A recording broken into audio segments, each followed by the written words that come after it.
Et du côté du Proche-Orient, le président américain appelle l'Iran à conclure un accord. Je ne vais pas faire preuve de beaucoup plus de patience, c'est ce qu'il a déclaré. Parmi les points de désaccord, la réouverture du détroit d'Ormuz, toujours bloqué par l'Iran 2 mois et demi après le début du conflit. Et dans ce contexte, les Émirats arabes unis, dépendants, on le sait, du détroit pour le commerce d'hydrocarbures, annoncent l'accélération de la construction d'un oléoduc qui permettra de le contourner. Wilfred de Villers, on comprend que les pays de la région tentent de repenser leur route pétrolière et commerciale. Oui, trouver des alternatives pour s'affranchir partiellement du moins d'une dépendance au détroit. Pour les Émirats arabes unis, cela passe donc par la construction d'un nouvel oléoduc.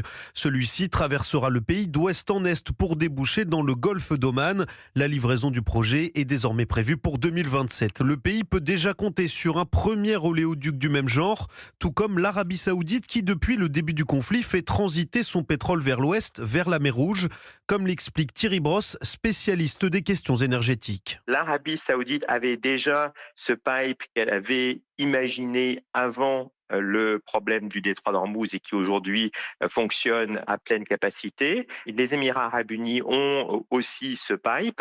Ils vont doubler en capacité. Plus globalement, cette crise du détroit fait émerger une nouvelle géographie logistique. MSC, premier transporteur mondial de conteneurs, a initié en début de semaine une route commerciale reliant les ports européens aux pays du Golfe sans passer par les zones les plus sensibles, Ormuz et les côtes du Yémen. Les précisions de Wilfried de Villers.